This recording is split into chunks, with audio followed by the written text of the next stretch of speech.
This topic is infinite limits and graphs. So different than limits at infinity. Limits at infinity are when x approaches infinity.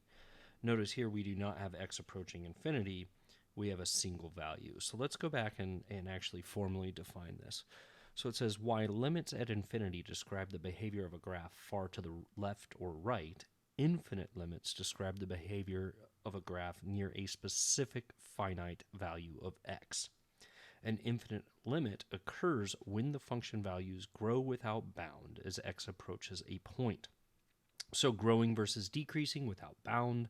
If f of x grows larger and larger, or goes up towards infinity, so your y values are going up towards infinity, as x approaches a value, we write the limit as x approaches that value of the function equals infinity. So this is a little weird because the formal definition requires that it goes to a single number for the limit to exist. So usually you have something like the limit from the left and the limit from the right go to the same y value. That y value is L, and that's your limit.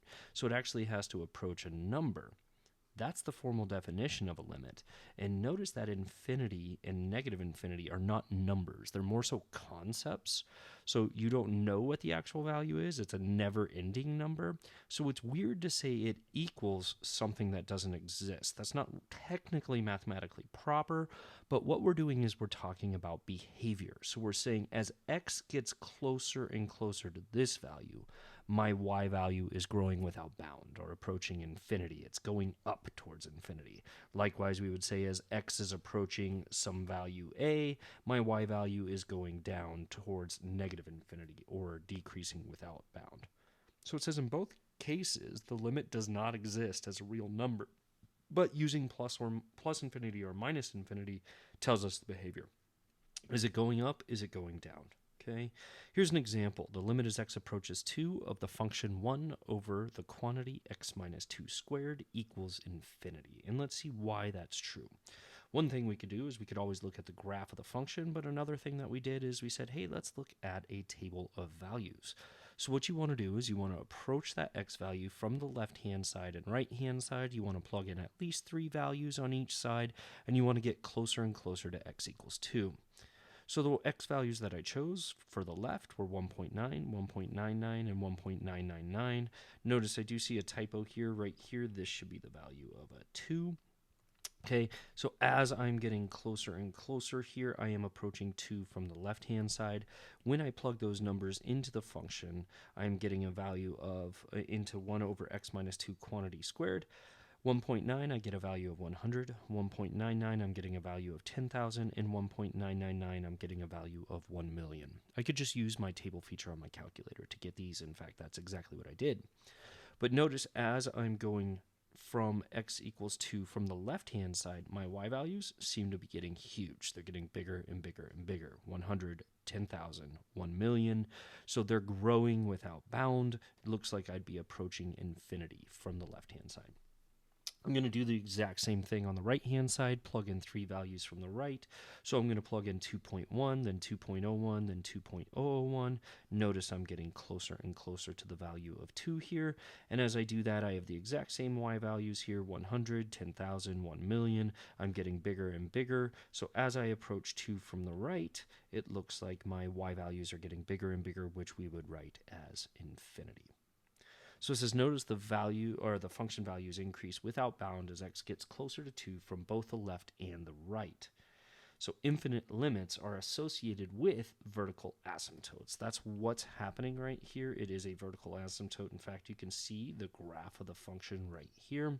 So here's that x equals 2 value. So I'm saying what's happening as I approach it from the left and from the right. Well, from the left, look what's happening. I'm going up towards infinity. And from the right, as I get closer and closer to x equals 2, I'm also going up towards infinity. So that's why we would say the limit as x approaches 2 of this function is equal to infinity. We're saying it goes up, okay? One-sided limits versus two-sided limits. Big thing here for the limit to exist at the point. Remember, the left and the right actually have to agree. So here the left went to infinity, the right side went to infinity, so we know the limit at that point is infinity. If we had something like where on the left it goes to infinity and the right it goes to negative infinity, those two things don't agree. so the limit at the point would not exist. So they either need to both go to infinity for us to write infinity, or on both sides, the left and the right, they need to go down to negative infinity for us to be able to write negative infinity. But they do have to agree for the limit to exist. Okay? So let's go ahead and look at the examples here. Nice and easy, we're just saying what happens. It says the graph of the function h is shown below along with its asymptote. Find the following limits. If you notice here, if we're looking at this, x equals -2 is a vertical asymptote. This line right here is a vertical asymptote. The first one asks us to find the limit as x approaches -2 from the left. If we come from the left on this one, that means I'm putting my finger on the left and I'm tracing it, and I'm finding as I get closer and closer to x equals -2 from the left, what's happening to my y value? Looks like my y value is going up and up and up towards positive infinity. Okay. Let's look on the right-hand side now. We're going to put our finger, we're going to approach x equals -2 from the right. That's what this plus symbol right there means, is coming from the right-hand side. As I come from the right-hand side, I put my finger on the graph. I'm going in this direction, right? Okay, what's happening? Well, my y value is getting actually more and more negative, heading down all the way. When it heads down all the way, that means it's going towards negative infinity. Remember, for the limit to exist at that point, the limit from the left has to equal the limit from the right.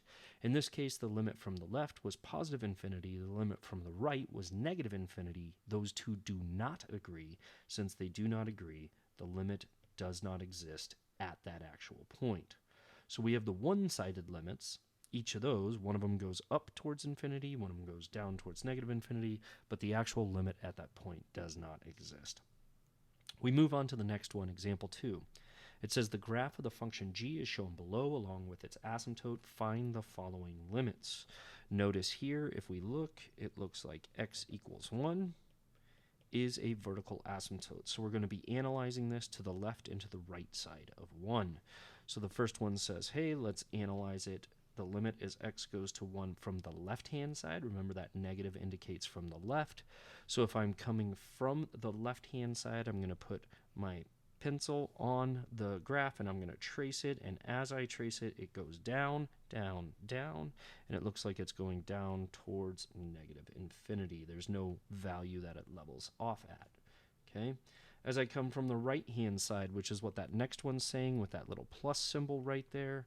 So this is the one that I'm looking at here from the right-hand side. As I'm following it from the right-hand side, getting closer and closer to x equals 2, I'm going down, down, down as well. So that also approaches negative infinity. In other words, it decreases without bound. So what's happening at that point? Remember, you have to look at the left-hand side and the right-hand side. If they're the same, which in this case they are, they're both negative infinity, that is the answer at that point. So the answer here would be negative infinity. Because the left and the right agree, we would say the limit exists and it is negative infinity. Technically, we wouldn't say the limit exists because it doesn't exist. Negative infinity doesn't exist. But we would say the limit is negative infinity, indicating it decreases without bound. Okay, so there's some answers there. Those are difference between infinite limits. Infinite limits are limits when your answer is infinite, okay, versus limits at infinity. When it says limits at infinity, you're talking about your x values go to infinity. You'd be talking about the end behavior of the function. So infinite limits are answers where the answer is infinity, versus limits at infinity are the end behavior. Okay, difference between infinite limits and limits at infinity. I hope that helps.